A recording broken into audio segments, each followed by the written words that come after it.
हे students, तो हम लोग अपना चैप्टर कंटिन्यू करते हैं। और हम लोग कौन सा चैप्टर पढ़ रहे थे बच्चों? डिमांड वाला, ठीक है। जिसका मैं एक वीडियो कंप्लीट कर लिया था। एक वीडियो में मैंने आपको बता दिया था व्हाट इज़ डिमांड, और कुछ फैक्टर्स पढ़े थे अपन लोगों ने। और वो फैक्टर्स ये बताते हैं कि डिमांड कब ज़्यादा होती है, डिमांड कब कम होती है। मैंने आपको बताए थे 5 फैक्टर्स बताए थे, अगर आपको याद हो। जिन्होंने फर्स्ट वीडियो नहीं देखा वो जाकर वीडियो देख लीजिए, ठीक है। तो मैंने आपको ये 5 फैक्टर्स बताए थे, ऊपर वाले 5 फैक्टर्स बताए थे, ठीक है। कौन कौन से थे sir? P X, P R, Y, T and F. P X यानी price of a commodity, P R यानी price of related good, Y का मतलब इनकम था, टी का मतलब टेस्ट एंड प्रेफरेंस, एफ का मतलब expectation of future rise in price. ये बताया था मैंने। और ये देखो, अगर आपसे पूछे कि what are the factors that affect individual demand, क्या पूछे? इंडिविजुअल डिमांड, तो आपको 5 पॉइंट लिखने। कितने लिखने? 5। अब sir what is individual demand मैं बताऊंगा आपको, टेंशन मत लो, है ना। इसका अलग से टॉपिक आएगा इंडिविजुअल डिमांड का। और अगर आपसे पूछे कि सर, अगर आपसे पूछे कि कौन से फैक्टर्स हैं जो मार्केट डिमांड को इफेक्ट करते हैं, एक इंडिविजुअल डिमांड होती है और एक मार्केट डिमांड होती है, तो आपको 8 पॉइंट्स लिखने। 3 पॉइंट्स पे अभी समझाने जा रहा हूँ आपको, ठीक है बच्चों, ध्यान से समझो। ये है रहा आपके सामने 6 पॉइंट जो आज हम लोग स्टार्ट करेंगे। 6 वाला पॉइंट है पॉपुलेशन। पॉपुलेशन का इफेक्ट डिमांड पे क्या पड़ता है? बेटा सीधी सी बात है, जितनी ज़्यादा पॉपुलेशन उतनी ज़्यादा डिमांड, जितनी कम पॉपुलेशन उतनी कम डिमांड, सिंपल सी बात है। और पॉपुलेशन को इंडिकेट किया है सर एन से। किससे इंडिकेट किया है? एन से। Is that clear? बात समझ में आ रही है? ठीक है। तो 6 पॉइंट इज पॉपुलेशन। 7th वाला पॉइंट कौन सा है सर? Distribution of income. इसको इंडिकेट किससे किया है बच्चों? सर इसको इंडिकेट किया है वाई डी से। किससे इंडिकेट किया है sir? Y D. Sir distribution of income क्या? यानी हमारे देश में जो पैसा है वो, जो हमारे देश में या ग्रुप्स हैं, अमीर कितने ग्रुप्स हैं, गरीब कितने ग्रुप्स हैं, क्या सब एक हैं? सब मिडिल क्लास हैं? नहीं सर, ऐसा तो है नहीं। लेकिन मान लो, इमेजिन करो, अगर हमारे देश में सब इक्वल हैं, सबके पास अच्छा पैसा है, तो डिमांड हमेशा अच्छी रहेगी, स्टेबल रहेगी, ज़्यादा रहेगी। इसका वाइज एंड वर्सा, उल्टा। अगर डिस्ट्रीब्यूशन ऑफ इनकम अनईक्वल है, अनईक्वल, इसका उल्टा अनईक्वल, तो डिमांड हमेशा क्या रहेगी? डाउन रहेगी। Is that clear? अनईक्वल माना कि अमीर है और गरीब है, तो डिमांड हमेशा क्या रहेगी? डाउनफॉल रहेगी। If there is equal distribution then demand rise, if there is unequal distribution then demand will fall. बच्चों आई बात समझ? अब आगे कंटिन्यू करते हैं। Season and climate. अभी गर्मी है तो सर अभी गर्मियों में कूलर ज़्यादा चलते हैं, एसी ज़्यादा चलती है, इलेक्ट्रॉनिक चीज़ें ज़्यादा चलती हैं। तो जिस चीज़ का सीज़न होगा उसकी डिमांड ज़्यादा होगी, जिस चीज़ का सीज़न नहीं होगा उसकी डिमांड क्या होगी? कम होगी। Is that clear? अभी स्वेटर थोड़ी चलते हैं, हुडीज थोड़ी चलती है सर, मतलब वूलन थोड़ी चलता है। तो जब सीज़न आएगा तो डिमांड बढ़ जाएगी, जब सीज़न नहीं होगा तो डिमांड नहीं होगी। सीज़न और क्लाइमेट वाले को हम लोगों ने एस से इंडिकेट किया। किससे इंडिकेट किया सर? एस से। तो आपके 8 फैक्टर्स हो गए sir, P X, P R, Y, T and P, फिर था ई एफ, फिर 6 मैंने बताया आज एन, फिर 7 वाई डी, और 8 कौन से हो गए? सीज़न। इंडिविजुअल डिमांड के बारे में पूछे 5 पॉइंट, और मार्केट डिमांड के लिए पूछे तो 8 हो गए, 8 पॉइंट। Is that clear? मैं बताऊंगा इंडिविजुअल डिमांड और मार्केट डिमांड क्या होता है, टेंशन नहीं लेना। आगे बढ़ते हैं। तो जो आज हम लोग नेक्स्ट टॉपिक पढ़ने वाले हैं बच्चों, उसका नाम है लॉ ऑफ डिमांड। क्या नाम है सर? Law of demand. बहुत सिंपल है ये। देखो ये सारे फैक्टर्स मैंने आपको समझाए, ये सारे फैक्टर्स पी आर और पी एक्स समझाए मैंने आपको सारे। अब मेरी बात सुनो। देखो बच्चों, ये सारे फैक्टर्स प्राइस के अलावा, प्राइस, ठीक है बच्चों, तो ये इन सारे फैक्टर्स को कांस्टेंट रखो। प्राइस के अलावा जब सारे फैक्टर कांस्टेंट होते हैं, ये सी है, तो उसको बोलते हैं लॉ ऑफ डिमांड। यानी सर सिर्फ प्राइस के कारण अगर डिमांड चेंज हो रही है और अदर फैक्टर्स को हम लोग क्या रखें सर? कांस्टेंट रखें, ये सारे अदर फैक्टर्स, तो उसको बोलते हैं law of demand. If due to rise in price there is fall in demand and vice and versa. समझ में आ रही बात? तो सर उसको हम लोग बोलते हैं लॉ ऑफ डिमांड। आई बात समझ में बच्चों अच्छी तरीके से? Yes sir. ये रहा लॉ ऑफ डिमांड का डायग्राम, मैंने आपको बताया था। यहाँ पर क्या होता है सर? वाई एक्सिस पर प्राइस, एक्स एक्सिस पर क्या होता है सर? क्वांटिटी। और लॉ ऑफ डिमांड क्या होता है सर? डाउनवर्ड होता है, क्योंकि प्राइस जैसे जैसे बढ़ता जाता है डिमांड क्या होती जाती है सर? कम होती जाती है। अब मेन इंपॉर्टेंट टॉपिक पढ़ने वाले, टॉपिक है why demand curve slopes downward, यानी डिमांड कर्व नीचे क्यों होता है, डाउनवर्ड स्लोप क्या होता है। और या फिर ऐसा भी हो सकता है, इसको यूं भी इस क्वेश्चन से भी पूछा जा सकता है, causes of negative relationship between price and demand, ठीक है ना। ऐसा क्या रीज़न है जिसके कारण ऐसा क्यों होता है कि प्राइस के बढ़ने से डिमांड कम होती है। ये तो अपन ने पढ़ लिया कि प्राइस बढ़ता है डिमांड कम होती है, ऐसा क्यों होता है अब हम लोग पढ़ेंगे। सर पहला रीज़न है इनकम इफेक्ट। क्या लिखा हुआ है बच्चों, इनकम इफेक्ट। देखो मैं आपको एक सिंपल सा एग्जांपल बताऊँ। मान लो आपकी इनकम है 40, इसको एग्जांपल से समझो। आपकी इनकम है 40 और आपको चॉकलेट ख़रीदनी है और चॉकलेट का प्राइस है सर 4 रुपये, 4 रुपीज़। तो आप कितनी चॉकलेट ख़रीद पाओगे, तो सर 40/4 करो तो सर मैं सिर्फ 10 चॉकलेट ख़रीद पाऊँगा। कितनी, 10। अब बच्चों देखो वापस मैं आता हूँ, एग्जांपल कंटिन्यू करता हूँ। आपकी इनकम फिर 40 है, अब चॉकलेट का प्राइस हो गया सर 4 से 5। क्या हो गया, 4 से 5। Is that clear. अब आप कितनी ख़रीद पा रहे हो सर, अब मैं ख़रीद पा रहा हूँ 8। तो देखो जैसे प्राइस बढ़ रहा है तो डिमांड क्या हो रही है, कम हो रही है कि नहीं हो रही। जब प्राइस 4 था तो आप कितनी क्वांटिटी परचेज कर पा रहे थे सर, 10। अब प्राइस 5 हो गया तो आप कितनी क्वांटिटी परचेज कर पा रहे हो सर, 8। आपकी इनकम वही है, लेकिन आप समझो कि प्राइस के कम या ज़्यादा होने से जो क्वांटिटी है वो भी क्या हो रही है सर, फ्लक्चुएट हो रही है। समझ में आ रही बात। तो मैंने इसको यूँ समझाया यहाँ पर, जब प्राइस बढ़ रहा है किसी प्रोडक्ट का तो एक्चुअल में आपकी जो परचेजिंग पावर है वो क्या हो रही है सर, फॉल हो रही है। सर कैसे, देखो ढंग से देखना। जब प्राइस 4 से कितना हो गया, 5। समझ में आ रही बात। तो अब जब प्राइस 4 से 5 हो गया तो वही चॉकलेट की जो क्वांटिटी है वो अब 10 नहीं मिलेगी, वो कितनी मिलेगी आपको, 8 मिलेगी। भले आपकी इनकम उतनी है लेकिन आपकी परचेज करने की क्षमता क्या होगी सर, कम होगी।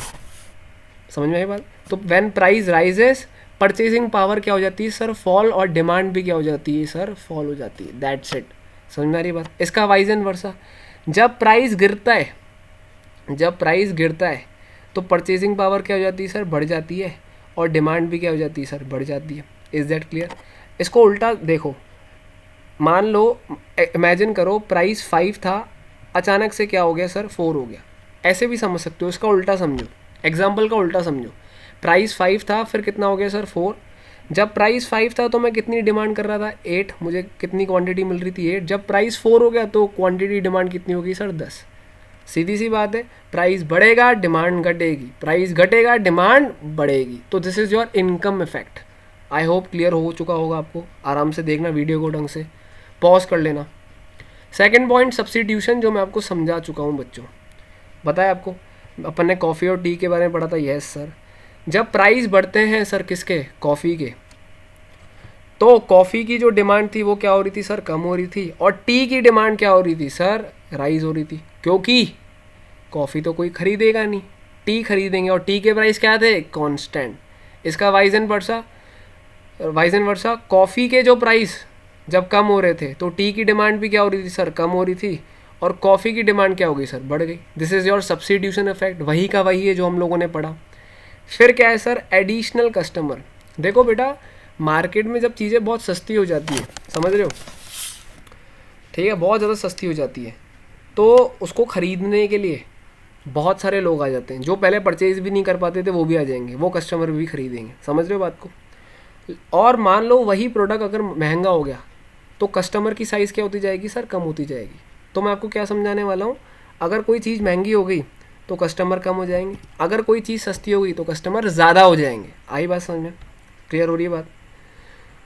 फॉर एग्जाम्पल देखो आपके सामने है, व्हेन प्राइस राइज, तो जो कस्टमर हैं वो क्या हो जाएंगे सर, कम, और डिमांड भी क्या हो जाएगी, कम। जब प्राइस क्या हो जाए सर, कम हो रहा है, तो कस्टमर की साइज़ क्या हो गई सर, बढ़ गई। Is that clear. समझ में आ रही बात। और डिमांड भी क्या हो गई सर, बढ़ गई। कितना सिंपल है, कितना सिंपल है। मान लो इसमें मैं आपको एक कूलर का एग्जांपल समझा सकता हूँ। कूलर्स आते थे, आज तो लोग एसीज लगाते, कूलर्स पे तो कोई ध्यान नहीं देता। कूलर सब तो बहुत सस्ते आने लग गए, 2-2 हज़ार में, 4-4 हज़ार में। तो अब इतने सस्ते आने लग गए तो जो लोग उसको पहले परचेज़ नहीं कर पाते थे, अफोर्ड नहीं कर पाते थे, अब वो भी खरीद रहे हैं। तो इसका मतलब क्या, जैसे ही कूलर के प्राइस कम हुए तो जो लोग उसको ख़रीद नहीं पाते थे अब वो लोग भी इसको ख़रीद रहे हैं, और कस्टमर्स क्या हो गए सर, बढ़ गए, और डिमांड क्या होगी, बढ़ गई। And vice and versa. Simple सी बात है। स्मार्टफोन्स का एग्जांपल ले लो। स्मार्टफोन्स थे सर, पहले महंगे आते थे, अब सस्ते हो गए, तो कस्टमर्स क्या हो गए, ज़्यादा हो गए, डिमांड भी बढ़ेगी, दैट्स इट। इसको बोलते हैं एडिशनल कस्टमर। पहला इनकम इफेक्ट, दूसरा क्या बताया सर मैंने, सब्स्टिट्यूशन, तीसरा क्या बताया, एडिशनल कस्टमर। फोर्थ है सर ऑल्टरनेटिव यूजेस। अच्छा सबसे ईजी और मस्त है ये, मेरे को सबसे बेस्ट पॉइंट लगता है। सारे बेस्ट है लेकिन ज़्यादा बेस्ट है। अच्छा मेरी बात सुनो, मिल्क हर कोई ऑब्टेन करता है, यस सर। मिल्क हर कोई परचेज करके आता है। मिल्क से बहुत सारी चीज़ें बनती है, यस सर। और आप सोचो 2 मिनट के लिए कि जो ये मिल्क है यानी जो दूध है, अगर मान लो अभी तो 40 रुपीज़ के जी चल रहा है, कल को मान लो 10 रुपये के जी हो गया, कितना हो गया, 10 रुपये के जी, तो लोगों को तो मज़ा आ जाएगा यार। जो 40 रुपये में 1 के जी मिलता था अब सिर्फ 10 रुपये में मिलता है, तो लोग तो 3-3 4-4 के जी लेकर आएंगे मार्केट से, यस सर। उसका ज़्यादा यूज़ करेंगे, यस सर। उस मिल्क से मावा भी बनाएंगे, उस मिल्क से क्या कहते हैं पनीर भी बनाएंगे, बहुत सारी चीज़ें बन जाएगी सर उससे, उसका ज़्यादा यूज़ हो जाएगा। और उसका उल्टा सोचो, मान लो वही मिल्क 40 रुपीज़ से 80 रुपीज़ के जी हो गया, तो फिर क्या करोगे, तो सर उसका कम यूज़ करेंगे, उसका यूज़ रिस्ट्रिक्टेड हो जाएगा। मिल्क का यूज़ मिल्क में लेंगे, उससे दूसरे प्रोडक्ट्स नहीं बनाएंगे। ऐसे इलेक्ट्रिसिटी का एग्जांपल भी ले लो, मान लो इलेक्ट्रिसिटी क्या हो जाए, महंगी हो जाए, तो उसका क्या करोगे सर, लिमिटेड यूज़ करोगे, बिल आएंगे ना बेटा। और मान लो इलेक्ट्रिसिटी बहुत सस्ती हो जाए, तो सर घर पे एसीज लगा देंगे, सारे रूम में एसीज लगा देंगे, किचन में भी एसीज लगा देंगे, वाह। तो मैं वही समझा रहा हूँ, ऐसे प्रोडक्ट जिनके ऑल्टरनेटिव यूजेस होते हैं, अगर उन प्रोडक्ट के प्राइस बढ़ जाते हैं तो लोग उनका क्या यूज़ करते हैं, रिस्ट्रिक्टेड यूज़ करते हैं, और उसकी डिमांड क्या हो जाती है सर, कम हो जाती है। ऐसे ही उन्हीं प्रोडक्ट्स की अगर प्राइस कम हो जाती है तो उसका यूज़ क्या करते हैं लोग, ज़्यादा करते हैं, और उनकी डिमांड भी क्या हो जाती है, ज़्यादा हो जाती है। सिंपल, कितना सिंपल है बच्चों, आई बात समझ में। एक लास्ट पॉइंट है जिसका नाम है लॉ ऑफ DMU। सर ये क्या है बेटा, एक चैप्टर है कंज्यूमर इक्विलिब्रियम, इससे पहले वाला चैप्टर है, वो अपन इसके बाद पढ़ेंगे, हालांकि उसमें ये कंसेप्ट आता है। वैसे इसका मतलब क्या होता है भैया, law of diminishing marginal utility. मैं आपको इसको शॉर्ट में समझाऊंगा, डिटेल में जब अपन सेकंड चैप्टर पे आएंगे उसमें और क्लियर होगा। कि इसमें आप यूँ समझो, कोई भी प्रोडक्ट अपन अगर कंटिन्यूसली खाते जाते हैं, जैसे एक आइसक्रीम है, वो अपन कंटिन्यूसली खाते जा रहे हैं, जैसे कॉर्नेटो का आइसक्रीम है, समझ में आ रही बात, अपन खाते जा रहे हैं, सेटिस्फेक्शन क्या होगा बेटा, कम होगा। इसको बोलते हैं लॉ ऑफ डिमिनिशिंग यानी गिरना, सेटिस्फेक्शन का गिरना, समझ में आ रही बात। मैं शॉर्ट में समझाऊंगा, गहराई में उस चैप्टर में बताऊंगा। तो सीधी सी बात है, अगर आप कोई प्रोडक्ट कंज्यूम कर रहे हो और उसको कंटिन्यूसली खाते जा रहे हो, तो उससे जो होने वाला सेटिस्फेक्शन है वो क्या होता जाएगा सर, कम होता जाएगा। आ रही बात समझ में, क्लियर हो रही बात। देखो बच्चों, ये मान लो आइसक्रीम के प्राइजेज़ हैं, एक पहले आइसक्रीम खाई, उसमें ध्यान से ना सेटिस्फेक्शन कितने का मिला सर, 20 रुपये का, 20 सेटिस्फेक्शन मिला, फिर 16 का सेटिस्फेक्शन मिला, ये यूनिट्स हैं, फिर 8 का सेटिस्फेक्शन मिला। यानी जैसे जैसे मैं आइसक्रीम कंज्यूम करते जा रहा हूँ, सेटिस्फेक्शन क्या होता जा रहा है, कम होता जा रहा है, और प्राइस हमेशा क्या रहता है, कांस्टेंट। मैं आपको डिटेल में चैप्टर में बताऊंगा, अभी बस ये समझो कि मैं जो चीज़ कंज्यूम करता जा रहा हूँ उससे सेटिस्फेक्शन क्या होता जा रहा है, कम होता जा रहा है, और प्राइस तो वही है 10 का 10, क्योंकि आइसक्रीम का तो पैकेट में वही खाऊंगा ना, कॉर्नेटो वाला, बोलोगे 10 रुपये का आता है बेटा, छोटा वाला खा रहे हैं। अब मैं उस वाली आइसक्रीम को तभी और कंज्यूम करूँगा जब उसके प्राइस 10 से कितने पे हो जाएंगे सर, 5 पे हो जाएंगे। यानी इन शॉर्ट, प्राइस अगर गिरेगा तब जाकर मैं उस आइसक्रीम को क्या करूँगा, ज़्यादा कंज्यूम करूँगा। तो इसको बोलते हैं लॉ ऑफ DMU, कि जैसे जैसे हम लोग कुछ खाते जाते हैं तो सेटिस्फेक्शन क्या होता है, कम होता है सर। और कोई भी मैंने आइसक्रीम का एग्जांपल दिया, तो मैं आइसक्रीम कंटिन्यूसली कंज्यूम करता जा रहा हूँ, और अब लास्ट मैं उस आइसक्रीम को तभी खाऊंगा जब उसके प्राइस क्या हो जाएंगे सर, कम हो जाएंगे, और ज़्यादा डिमांड तभी करूँगा। तो आपके 5 पॉइंट हो गए, income effect, substitution effect, then हम लोगों ने सर क्या पढ़ा था, हम लोगों ने पढ़ा था एडिशनल कस्टमर, ऑल्टरनेटिव यूजेस, और आपका नेक्स्ट था बच्चों law of DMU, diminishing marginal utility. ठीक है, अब आता है एक्सेप्शन, किसके sir, law of demand. Law of demand क्या बोलता था सर, प्राइस बढ़ता है डिमांड गिरती है, प्राइस गिरता है डिमांड बढ़ती है, ये था। लेकिन इसके एक्सेप्शन, अब इसका उल्टा। अब बहुत सारे बच्चे के दिमाग में क्वेश्चन होगा, सर ऐसा हमेशा थोड़ी होता है, हम लोगों ने तो ये भी देखा है कि प्राइस भी बढ़ता है और डिमांड भी बढ़ती है, होता है ना, मैंने कब मना किया। तो आज अभी हम वही टॉपिक पढ़ रहे हैं। यानी अभी तक आप लोगों ने पढ़ा there is a negative relation या inverse relation between price and demand. अब पढ़ेंगे there is a positive relation between price and demand, और टॉपिक है exceptions to law of demand. देखो ऐसे कौन कौन से प्रोडक्ट होते हैं जिसमें प्राइस भी बढ़ती है डिमांड भी बढ़ती है। स्टेटस वाले गुड्स, जैसे डायमंड हो गया, जितना भले महंगा हो जाए खरीद लेंगे भैया, कोई दिक्कत थोड़ी है। तो उसमें क्या होता है सर, उसमें जितनी महंगा डायमंड होगा लोगों को खरीदने का अलग ही एक स्वैग होता है भैया, है ना। भले कितनी भी महंगी चीज़ हो हम तो खरीद के बताएंगे, स्टेटस मेंटेन करके रखना है। बड़े बड़े नेकलेस होते हैं भैया खतरनाक, गोल्ड तो छोड़ो, लोग महंगे महंगे दिखावे वाली चीज़ें। कौन सी चीज़ें सर, दिखावे वाली चीज़ें। घर पे इंटीरियर लगाते हैं कई सारे लोग, महंगे से महंगा लगाते हैं, भले कितना भी महंगा हो हमेशा। तो जितनी महंगी चीज़ उतनी डिमांड ज़्यादा किस में होती है सर, स्टेटस वाले में। हो गया। फियर ऑफ शॉर्टेज, अभी जैसे लॉकडाउन चल रहा था, तुम याद है नरेंद्र मोदी जी ने बोला था कि भैया 21 दिन का लॉकडाउन है। Yes sir. अब आप एक बात समझो, 21 दिन का लॉकडाउन था तो सारे लोग डर गए, और सारे लोग अपने घर के बाहर, कोई दूध की शॉप पे चला गया, कोई किराने स्टोर पे चला गया खरीदने। और वो भी लोग भी अच्छी तरीके से, किराने स्टोर वाले, मिल्क स्टोर वाले और सब्जी वाले फुल लोगों को महंगे प्राइस पर क्या हो रहे थे, दे रहे थे। लोग भी खरीद रहे थे। क्यों? क्योंकि लोगों को डर था कल को फ्यूचर में मिले ही नहीं, शॉर्ट नहीं हो जाए, इसलिए महंगे प्राइस पर लोग ज़्यादा डिमांड कर रहे थे बच्चों। Is that clear? ये हो गया पॉजिटिव रिलेशन, प्राइस भी बढ़ रहा है डिमांड भी बढ़ रही है। फिर होता है इग्नोरेंस। मान लो आप है ना मार्केट गए, आप है ना मार्केट, मान लो आपके घर पे शादी है, आप है ना फुल सूट परचेज करने गए। Is that clear? और है ना आप है ना एक सूट लेकर आए 8,000 रुपये का, 8,000 का, बड़े शान से, आपको बड़ी खुशी हो रही है, और आपने अपने फादर को जाकर बताया कि देखो पापा मैं इतना महंगा है ना उतना मस्त सूट लेकर आया हूँ सिर्फ 8,000 में। आपके फादर ने चेक किया कपड़ा, आपके फादर ने आपकी तरफ देखा और 2 थप्पड़े लगाई, बोला यार क्या करके आए, 3,000 वाला सूट 8,000 में लेके आए, गजब कर दिया तूने।